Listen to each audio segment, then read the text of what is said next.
কারখানায় কাজ করা সামান্য এক শ্রমিকের ছেলের খেলা দেখে তাকে কিনে নেয় স্থানীয় এক ক্লাব। বাচ্চা ছেলেটির বয়স তখন মাত্র 5। কিন্তু ভাগ্যের কি পরিহাস, মাত্র 11 বছর বয়সে এক বিরল রোগ ধরা পড়ল এই বিস্ময় বালকের। পরিস্থিতি এমন হলো যে চিকিৎসা শুরু না হলে বাচ্চাটির প্রাণ সংশয় হতে পারে। সেই চিকিৎসার জন্য মাসে 75,000 টাকা প্রয়োজন। কিন্তু সামান্য এক শ্রমিক বাবা কিভাবে জোগাড় করবেন এই টাকা? স্থানীয় যে ক্লাবে ছেলেটি খেলতো তারাও এই বিপুল পরিমাণ টাকা দিতে অস্বীকার করল।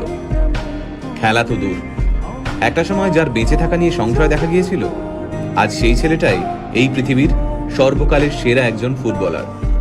হ্যাঁ, ঠিকই ধরেছেন। আজকের ভিডিওতে আমরা কথা বলবো লিওনেল মেসিকে নিয়ে। 1987 সালে আর্জেন্টিনার রোজারিওতে জন্ম হয় মেসির। বাবা কাজ করতেন স্টিল ফ্যাক্টরিতে, মা ছিলেন সাফাই কর্মী।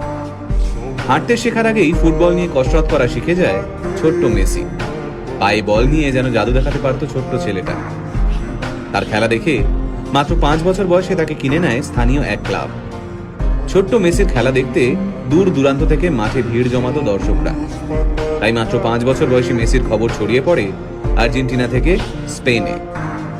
পরিবারের মুখে দুবেলা খাবার তুলে দিতে প্রতিদিন মাথার ঘাম পায়ে ফেলতে হতো মেসির বাবাকে। ছেলের প্রতিভা দেখে নিশ্চিন্ত হন মেসির বাবা। ভেবেছিলেন কষ্টের দিন শেষ হতে চলেছে। সবকিছুই ঠিকঠাক চলছিল।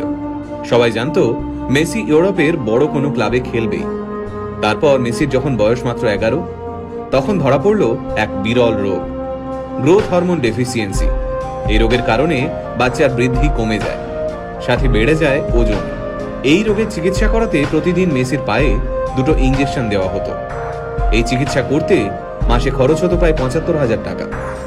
মেসির পরিবারের পক্ষে এই বিপুল পরিমাণ টাকা দেওয়া অসম্ভব হয়ে দাঁড়ায়। আর ওই সময় মেসির ক্লাব এই বিপুল টাকা দিতে অস্বীকার করে। চিকিৎসার খরচ জোগাতে বিভিন্ন